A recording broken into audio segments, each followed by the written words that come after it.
ఎన్ని సంవత్సరాల క్రితం? సుమారు 500-700 సంవత్సరాల క్రితం అబ్రాబిట్కి పోయేదానికైనా ఎన్ని సంవత్సరాల క్రితం? 700 సంవత్సరాల క్రితం. అప్పుడు ఇలా తాతే నాకు సమృద్ధిగా భోజనం పెట్టి పోషించాడు, సేవకుని సమృద్ధిగా పోషించాడు, పరిచర్య కొరకు ధారాళంగా అర్పణించాడు, పరిచర్య కొరకు నిలబడ్డాడు, సంఘం కొరకు నిలబడ్డాడు, సేవకుని కష్టంలో ఉండగా నిలబడ్డాడు. ఆ రోజు గుర్తుండిపోయింది నాకు, మర్చిపోలేకపోతున్నా. ఆ రోజు నా కడుపు నింపాడు. అంతే. 600 సంవత్సరాల తర్వాత పోషించడం కాదు, 6000 సంవత్సరాలైన ఈ రోజుకి ఆయన ప్రజలందరినీ అబ్రహాం ఆ రోజు భోజనం పెట్టినందుకు పోషిస్తూనే ఉన్నాడు.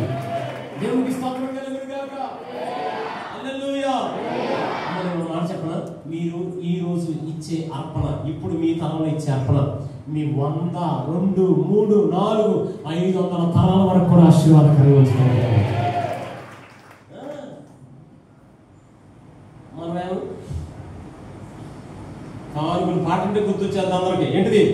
పదే పదే. రోజు 2000 రూపాయల నోటు వెళ్తుందంట, దాని వెనక 500 రూపాయల నోటు వెళ్తుందంట, దాని వెనక 200 వెళ్తుందంట, దాని వెనక 100 వెళ్తుంది, దాని వెనక 50 వెళ్తుంది, దాని వెనక 10 వెళ్తుంది. నాలుగు మధ్యలో ఎలా 2000 ఎక్కడికి వెళ్తున్నావురా అని అనగానే అదే కోదాల్లో ఒక ఎకరం ఉందంటే కొండకి వెళ్తాను ఉందంట. 500 వచ్చింది, నువ్వు ఎక్కడికి రా అని అనగానే నేను హాస్పిటల్ బిల్లుకి వెళ్తున్నాను ఉందంట. 200 నువ్వు ఎక్కడికి వెళ్తున్నా? స్కూల్ పిల్లల ఫీజుకి వెళ్తున్నాను ఉందంట. 100 రూపాయలు నువ్వు ఎక్కడికి రా? పచారీ కొట్టుకు వెళ్తున్నాను. 50 రూపాయలు నువ్వు ఎక్కడికి వెళ్తున్నావు? కుర్కురే ప్యాకెట్లకి బ్యాటరీకి వెళ్తున్నాను, మసాలా కొట్టుకు వెళ్తాను. 10 రూపాయలు వస్తుందంట, నువ్వు ఎక్కడికి రా అని అనగా నేను మా అన్న చర్చికి వెళ్తున్నాను.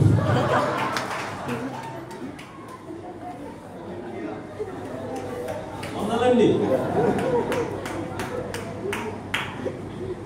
అర్థమైందా? అర్థమైందా? అమ్మా నా చేతితో ఇస్తే అనండి, ఆయన చేతితో ఇస్తాడు. నా చెయ్యి గుప్పిలే, ఆయన చెయ్యి పట్టజాలం అంత ఆకాశం. ఎన్ని సంవత్సరాలు? 600 సంవత్సరాల తర్వాత పోషించాడండి తృప్తిగా. పోనీ అక్కడ అయిపోయిందా? అంటే అబ్రాహాముతో దేవుడు అక్కడ ఒక మాట ఉన్నాడు, అబ్రామా మీదటికి ఈ రోజుకి నేను నీకు బిడ్డనవ్వబోతున్నాను, ఒక ఫలంతో నేను ఆశీర్వదించబోతున్నాను. లోపల అమ్మగారు అంత వంట చేసి ఏం చేసింది చెప్పండి? నవ్వేసింది. ఏమంది? నవ్వేసింది. నవ్వగానే అయ్యగారు ప్రభు వచ్చేవాళ్ళంటే చాలా నువ్వు నమ్మలేనా అని అన్నాడు. ఉందన్నాడు నీ బైబిల్ అది కానీ ఉందా? నేను సార్ రకంగా తర్వాత ఏమన్నా చూడండి.